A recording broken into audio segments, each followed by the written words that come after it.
magsara ang pintuan ng biyaya. Samantalahin po natin habang ang pintuan ng kaligtasan ay nakabukas.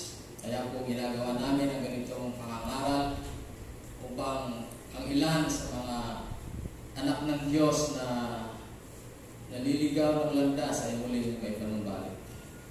Atin pong ipagpapatuloy ang ating panguling yugto ng mensaheng Dreadful Day of the Lord, at nais kong wakasan ang pagtuturo na ito sa karugtong ng 4th Elijah at saka ng ikalibang Elijah.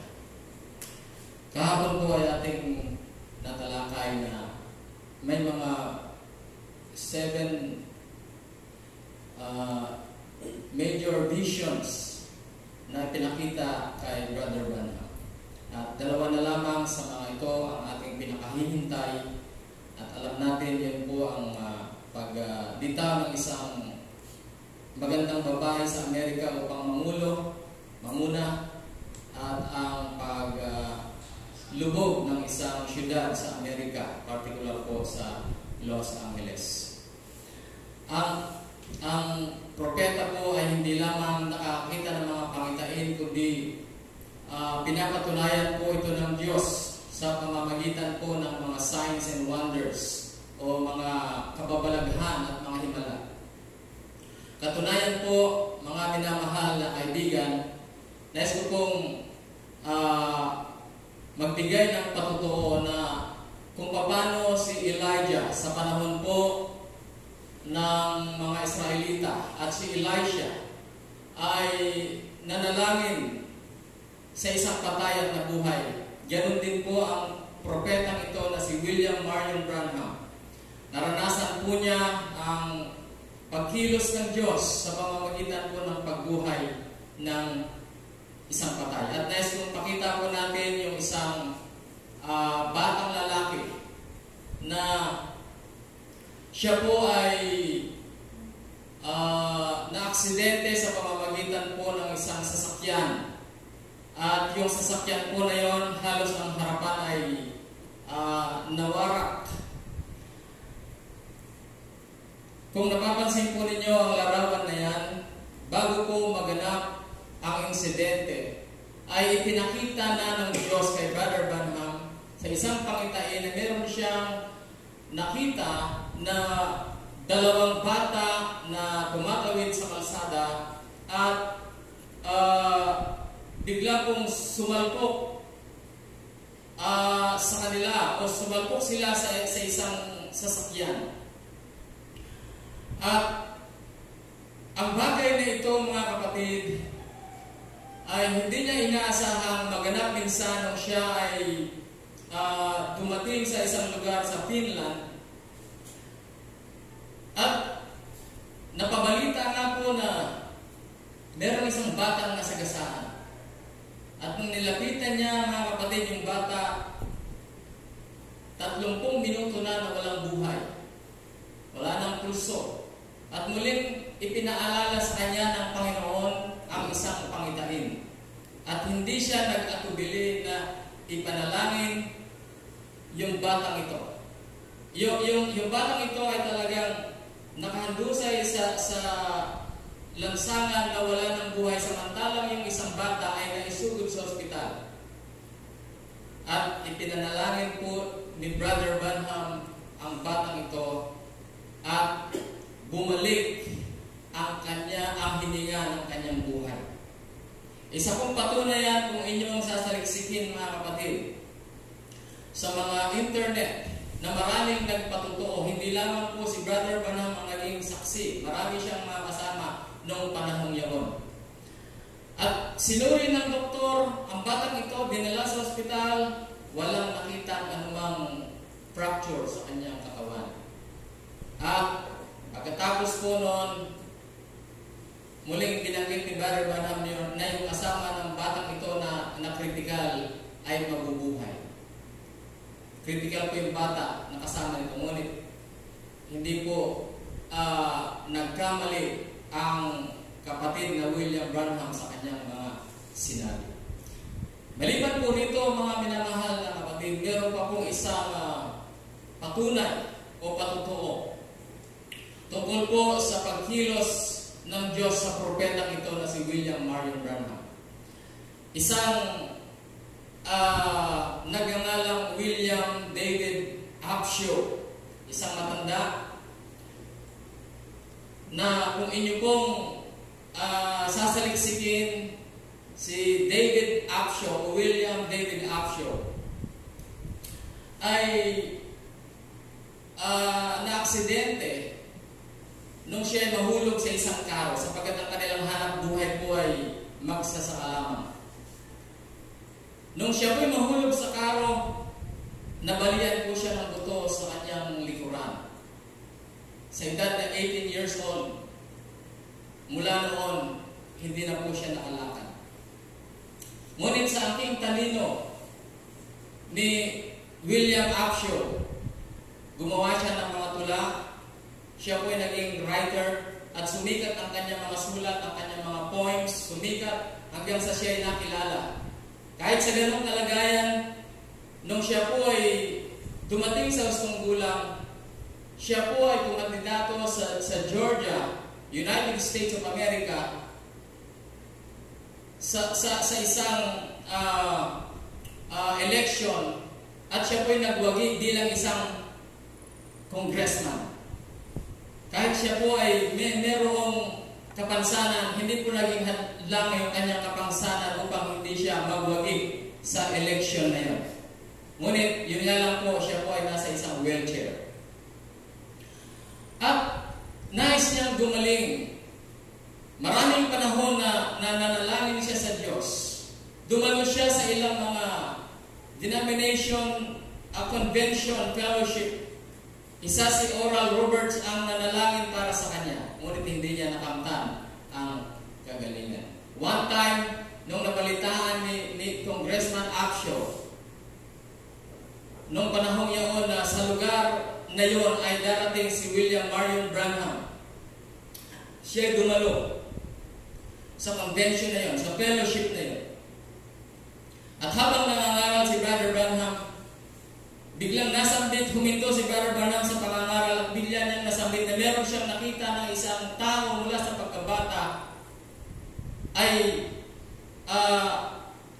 nakaupo lamang sa isang wheelchair at ang dahilan ng kanyang pagkakasakit ay sa pagkahulog sa isang karo. At bigla na lang kinabahan si Congressman Upshaw sa pagkakataon na yun sapagkat siya yung tinutukoy ni Brother Branham. Biglang nagsalita si Upshaw, bakit mo alam ang nangyari sa akin?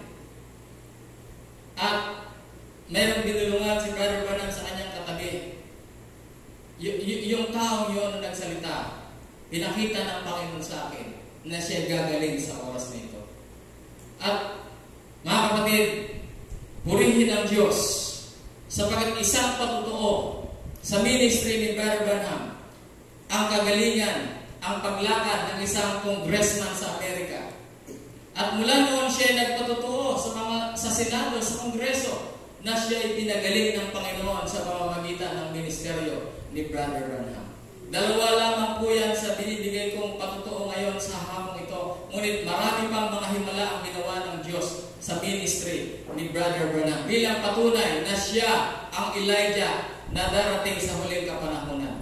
Bilang vindication upang mapansin ito ng buong mundo dahil ang kanyang ihahatid hindi lamang himala kundi mismong salita ng Diyos upang maipanumbalik po ang tao sa tunay at purong salita ng ating Panginoon.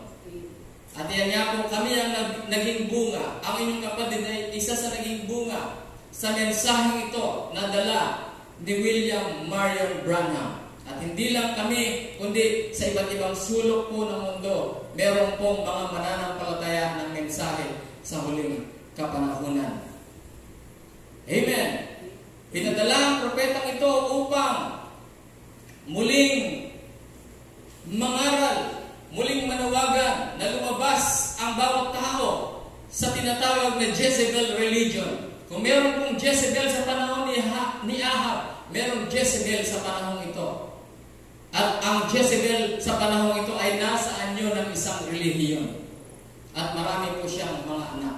At yun po yung mga denominasyon at iba't ibang mga relihiyon. Kaya nga po, ang Panginoon ay muling nananawagan sa pamamagitan po ng mensaheng ito. Amen. Kaya, kapatid, kung meron kang pagkakataon, kung ikaw ay nagsisearch sa iba't ibang mga aklat, wala nang kahirap-hirap ang pagsasaliksik ngayon. I-punch mo lang William Marion Branham at alamin mo ang kanyang talambuhay sapagkat maraming ginawa ang Diyos sa kanyang ministeryo. Amen. At ang kanyang ministry ay hindi lamang magpagaling ng mga may sakit, kundi buksan ang mga hiwaga na natatago sa banal na aklat. Kaya, pinadala siya ng Diyos upang ang huling binhi ay tawagin, at kapag tinawag na ang huling binhi, kung magkagayon, ang Panginoon ay darating na. Amen. Now, pag-alis ng Elijah ito, muling magpapadala ang Diyos ng isang Elijah sa huling pagkakataon. Sino po ang Elijah na yon sa huling pagkakataon? Sa aklat po, mga kapatid, ng Apokalipsis, basahin po natin kung sino naman ang panghuling Elijah na ito. Apokalipsis Kapitulo 11. Ayon po rito sa talatang 3. At may ipagkakaloob ako sa aking dalawang saksi. At sila'y magsisipanghulang 1,200 at 60 araw na nararamtan ng magaspang na kahoy. Ang Diyos ay magpapadala ng dalawang saksi. Sila'y magsisipanghula o magsisipangaral sa loob ng 3.5 years. Ano po? Ang 1,260 araw ay equivalent ng 3.5 years. Sino daw po ito? Ang mga ito ay ang 20 olibo at ang 2 kandelero na nakatayo sa harapan ng Panginoon ng lupa. Amen. Ito po yung kanilang identification. Sinasabi po ng banal na aklat na sila yung 2 olibo na nakatayo o kandelero at na nakatayo sa harapan ng Panginoon ng lupa.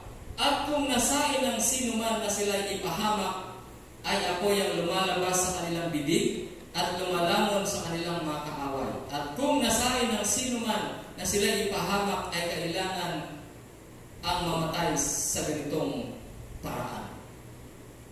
Sino po kaya ang 2 saksi na ito na kapag sila ipinapahamak sa ganitong paraan, yung mismong kaaway nila ang mamamatay sa ganitong paraan? Now, tingnan po natin ang Exodus chapter 14, verse 26. Kung sino po ang isa rito. Sa Exodus chapter 14, verse 26, ang sabi po rito, at sinabi ng Panginoon kay Moses, iunat mo ang iyong kamay sa dagat upang ang tubig ay tumabon sa mga Ehipsyo, sa kanilang mga karo at sa kanilang mga nangangabayo. Maliwanag na si Moses, amen, nung wala na silang matakbuhan, merong ilog sa kanilang harapan. Ano po? Isang dagat sa kanilang harapan, excuse me. At maaari silang malunod kung sila'y tatawid. Ngunit iniunat ni Moses ang kanyang tungkod at ang dagat ay nahawi. At sila'y tumawid. Yung dagat na nagligtas sa kanila, patawid mula roon sa Ehipto patungo sa wilderness. Kapatid, yung dagat din na yon ang lumunod sa mga sundalo ng Ehipto. Kaya maliwanag, kung sila ipapahamak ng tubig, kung mapapahamak sila, yun mismo ang magpapahamak din naman sa kanilang mga kaaway. Sino po itong isa na sinasabi ng Bible naman na may kapangyarihang magsara ng langit? upang huwag umulan sa loob ng mga araw. Balikan po natin yung Apokalipsis 11:6. Ano po? Ang mga ito ay may kapangyarihang magsara ng langit upang huwag umulan sa loob ng mga araw ng kanilang hula. At may kapangyarihan sila sa mga tubig na mapaging dugo at mapahirapan ang lupa ng bawat salot sa tuwing kanilang naisip. Sino po kaya ito na witness o saksi na may kapangyarihang magsara ng langit? Santiago Kapitulo 5, ang talata po ay 17. Tingnan po natin. Santiago 5, ang talata po ay 17. Si Elias ay isang taong may pagkataong gaya rin ng atin. At siya ay nananalangin upang huwag umulan at hindi umulan sa lupa sa loob ng 3 taon at 6 na buwan. Maliwanag po na yung sinasabi po ng Revelation chapter 11 verse 5 and 6, walang iba kundi ang isa rito ay si Elijah. Saan po sila susuguin? Susuguin po sila sa mga Hudyo, sa Israel, upang ang mensahe, ang ebanghelyo na tinanggap natin ay dalhin naman po nila muli sa bansang Israel, na kung saan sila dapat ang unang nakakamit ng biyayang ito. Amen. Now, isa pang patunay na yung tinutukoy ng Revelation chapter 11 ay si Moises at si Elijah, na sinabi po ng chapter 11 verse 3 na sila ay nakatayo sa harapan ng Panginoon ng lupa. Sa aklat po ng Matthew chapter 17. Ano po? Matthew chapter 17 verse 1 to 3. Ito po ang pagpapatunay. At pagkaraan ng 6 na araw ay isinama ni Jesus si Pedro at si Santiago at si Juan na kapatid niya, at sila ay dinalang buod sa isang mataas na bundok. Verse 2, at nagbagong anyo siya sa harap nila, at nagliwanag ang kanyang mukha na katulad ng araw, at pumuting tulad sa ilaw ang kanyang mga damit. Isinama si Peter at si John sa bundok, at ang Panginoon ay nagbagong anyo sa harap nila. Sa 3, at narito napakita sa kanila si Moises at si Elias na nakikipag-usap sa kanya. Malinaw po na yung dalawang witness na nakatayo sa Panginoon ng lupa, walang iba kundi si Moises at si Elijah. Kaya maliwanag po na ang Elijah ay mayroong 5 comings. At ang mission po ng huling Elijah ay dalhin ang ebanghelyong ito sa mga taga-Israel. Ngunit anong nangyari po? Balikan natin sa aklat po ng Apokalipsis 17. Anong nangyari sa dalawang saksi na ito? Kay Elijah at kay Moises. Sa verse 7 ng Apokalipsis 11, at pagka natapos nila ang kanilang patotoo o kanilang misyon, ang hayop na umahon mula sa kalaliman ay babaka sa kanila at pagtatanggumpayan sila at sila ay papatayin. Ang masaklap na lang, mga kapatid, pagkatapos po ng kanilang ministry, pagkatapos ng 3.5 years, ano po? Sila ay papatayin ng Antikristo. Ang hayop po dito na tinutukoy ay ang Antikristo. Sa 8, at ang kanilang mga bangkay ay nasa lansangan ng malaking bayan na ayon sa Espiritu ay tinatawag na Sodoma at Ehipto, na doon din naman ipinako sa krus ang Panginoon nila. Ngunit kung sila'y namatay, hindi na ilibing ang kanilang mga bangkay, kundi nandun lamang sa lansangan, sa bayan na tinatawag na Sodoma at Ehipto. At ang mga tao mula sa gitna ng mga bayan at mga angkan at mga wika at mga bansa nanunood sa kanilang mga bangkay. Maraming mga bayan na yun, sa araw na yun ang magiging saksi sa kanilang kamatayan, pati mga bansa manunood, makikita ang kanilang bangkay. na 3 araw at kalahati at hindi itutulot na ang kanilang mga bangkay ay malibing. Ano po? Ano kaya mangyayari?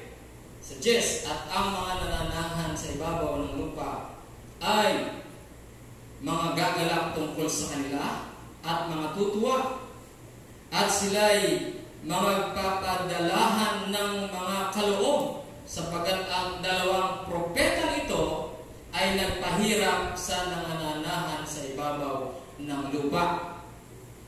At pagkatapos ng 3 araw at kalahati, ang hininga ng buhay mula sa Diyos ay pumasok sa kanila at sila ay nagsitindig at dinatnan ng malaking takot ang mga nakakita sa kanila. Sa loob daw po ng 3 araw, muling nabuhay. 3 araw at kalahati, muling nabuhay, mga minamahal na kapatid.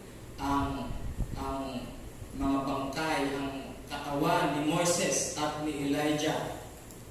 At namangha ang maraming mga tao, dinatnan sila ng takot. Sa talatang 12, at narinig nila ang isang malakas na tinig na nagsasabi sa kanila, umakyat kayo rito, at sila'y umakyat sa langit sa isang alapaap at pinagmasdan sila ng kanilang mga kaaway.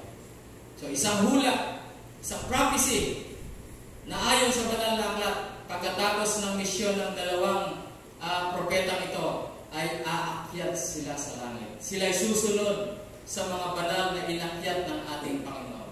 At kung ipagpapatuloy po natin ang pagbasa, ang kasunod noon mga kapatid, ay ang isang malaking kapighatian, chaos sa buong mundo.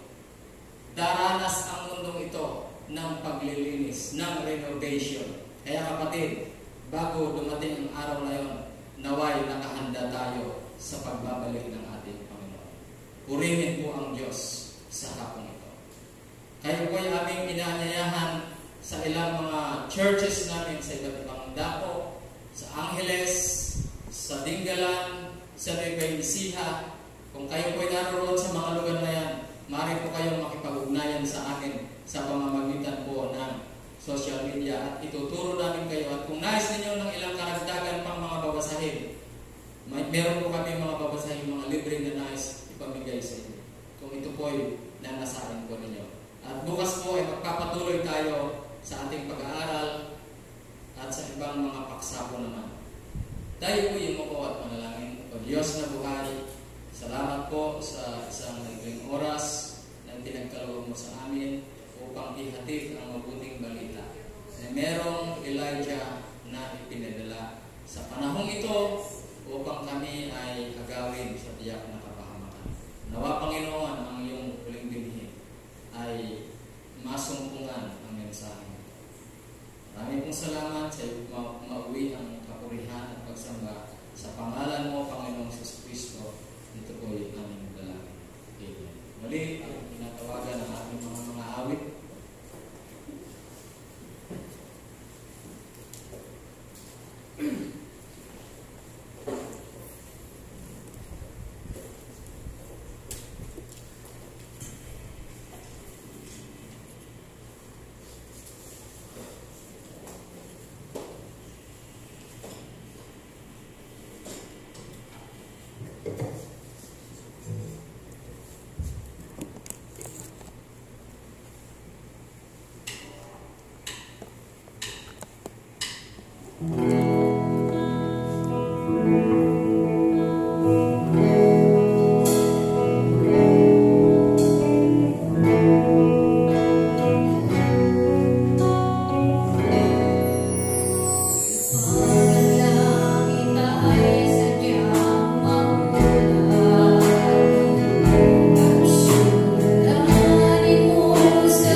sa